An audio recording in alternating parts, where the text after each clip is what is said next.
Hello everyone, and welcome back to the FITTSGH AZ-900 Azure Fundamentals Masterclass. So far in this course, we've explored cloud concepts, Azure architecture, networking, storage, virtual machines, and identity management. In this lesson, we are beginning the final exam domain, and that is Azure Management and Governance. One of the first questions every organization asks before moving into the cloud is, how much is Azure going to cost? Unlike traditional IT infrastructure where you purchase hardware upfront, Microsoft Azure follows a flexible pricing model where costs depend on how you configure and use Azure services. Understanding these pricing factors helps organizations plan budget, avoid unnecessary spending, and make informed deployment decisions.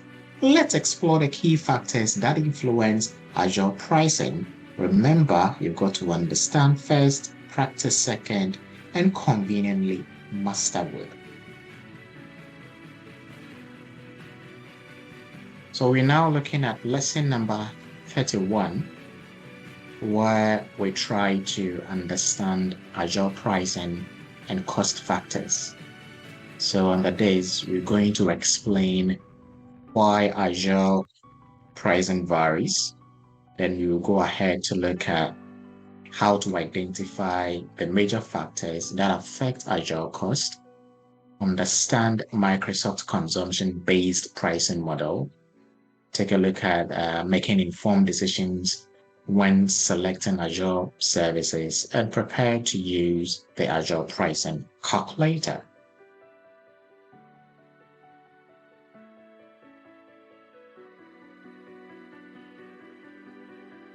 So I would say that every organization has a budget.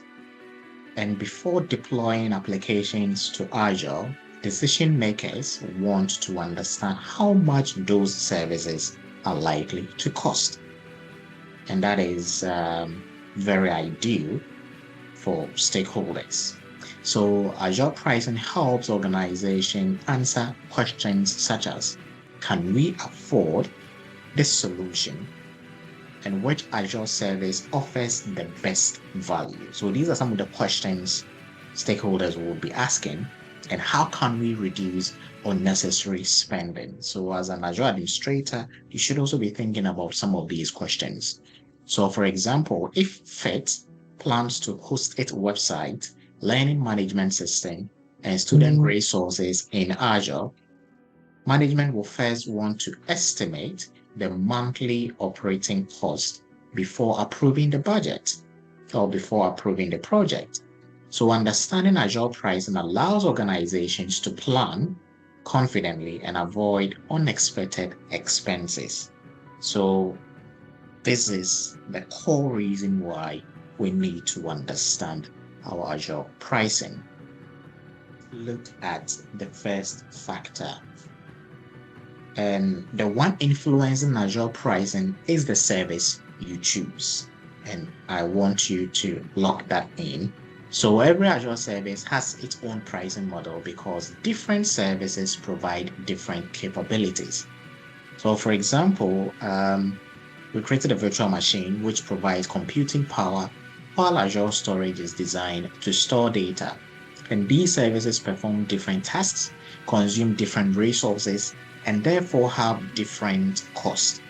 So choosing the appropriate service for your workload is one of the first steps in controlling Azure spending. And that is essentially what you need to understand. So the type of service you select has a way of influencing the cost implication. Then let's look at the next cost, which is the region. Okay. So the Azure region also has, some bearing on how much you pay at the end of the month. So Azure, we say, operates data centers in regions around the world. So the region where you deploy your resources can, in fact, affect your pricing. And this is because operational costs differ between locations due to factors such as electricity, infrastructure, taxation, and local demand. So organizations typically choose regions based on three conditions. So we look at the cost, the performance, and regulatory requirements. So as an Azure admin, you need to also bear that in mind if you are advising stakeholders. So for FITS, I think in my demonstration, I use US West region, because that was quite affordable, because what I'm doing is just a free tutorial, so I don't need to incur so much cost for the demonstration. So that is essentially that. And now let's move on to the third factor, which is about the resource size. So we say that Azure resources comes in different sizes and performance levels, and we saw that in some of the demonstration. So a small virtual machine designed for basic workloads costs less than a high performance virtual machine designed for enterprise applications. And the same applies to storage. So you can have HDD, SSD. So standard storage is suitable for most workloads, while premium storage delivers higher performance at a higher cost. So you need to know your budget and know what you want for the company. So selecting resources that match your actual requirement helps organizations avoid paying for unnecessary capacity. So in as much as you are looking at improving efficiency, you also need to look at minimizing costs as an AZ administrator, okay? Then the fourth factor here is about consumption.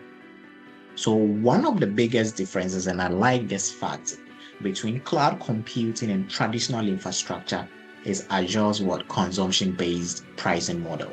So instead of purchasing service upfront, what do organizations do? They only pay for the resources they consume. Why don't you like this approach? So for example, the monthly cost of a virtual machine depends on how long it runs. So similarly, storage costs depend on how much data is stored. All networking costs depend on how much data leaves Azure. So this flexibility enables organizations to scale resources up or down while controlling cost. So in the very early stages of this lesson, we created a virtual machine, but I've turned it off because I don't want it to run 24/7. If not, I will not be able to pay. So that's how it works. So I only pay for what I use. It's as simple as ABC. Then we look at the licensing aspect, which also determines your cost. So we say that some Azure services include software licensing costs. So for example, we've got a Windows Server virtual machine generally costs more than a Linux virtual machine because the Windows operating system license is included. Linux is open source. So you need to bear that in mind. Then organizations that already own eligible Microsoft licenses may reduce their Azure cost by using Azure Hybrid benefit.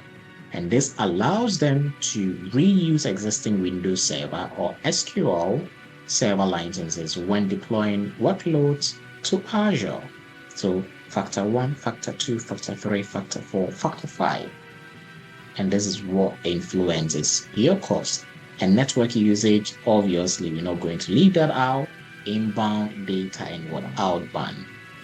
So network, yes, also has a bearing on the cost. So in many scenarios, transferring data into Azure is free. However, transferring data out of Azure may incur charges depending on the service and the destination. So we've got an example like, let's say if we've got thousands of FITS learners download course videos every day, outbound network traffic may contribute to the monthly Azure bill.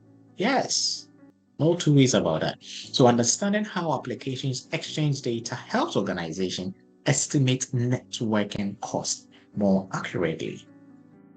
And that is what's going to make you a good Azure admin. Okay, then the next factor, we're looking at storage capacity, maybe 100 gigabyte, 1 terabyte, 10 terabyte, you name it. So the amount of data stored in Azure directly also affects storage cost. So a small organization storing a few gigabytes of data will naturally pay less than an organization storing multiple terabytes.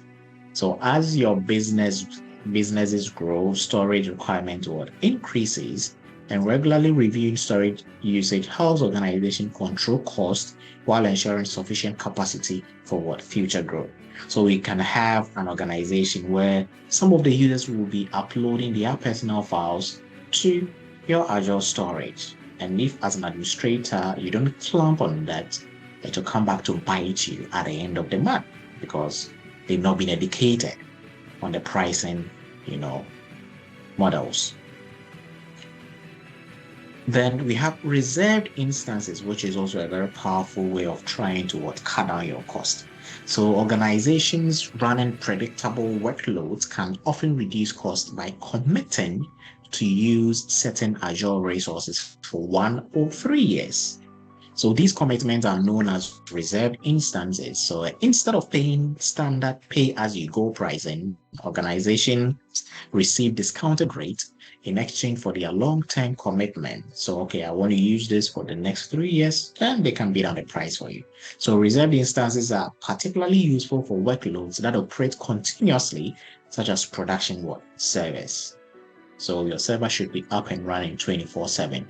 So you can just make a commitment. I want my server to run for the next 3 years, and they can look at it and get a discount. So that's the beauty of that. Then we have the best practices for cost optimization. So I know that managing Azure cost isn't only about finding the lowest prices. It's about selecting the right resources for your business needs. Organizations can significantly reduce cloud spending by regularly reviewing resource usage, removing unnecessary resources, selecting appropriate service tiers, and taking advantage of pricing options such as reserved instances. So effective cost management is an important responsibility for every Azure administrator, and that's what's going to make you stand out of the crowd. And your management team will be very happy to have you on board. So let's do a quick recap of what we have covered today. So we said that Azure pricing is influenced by several factors, including the service you choose, where it's deployed, the size of the resource, how much you use it, software licensing, networking, storage requirement, pricing options such as reserved instances. So understanding these factors enables organizations to estimate costs accurately and make better decisions before deploying solutions to Azure. Thank you for watching.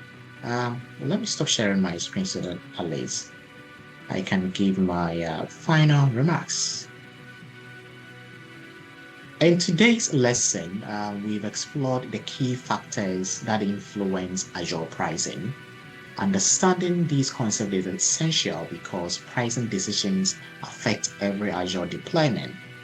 And in the next lesson, we will put this knowledge into practice by using the Azure pricing calculator to estimate the cost of real Azure solutions, including virtual machines, storage accounts, and networking resources. Remember, understand first, practice second, and conveniently master both.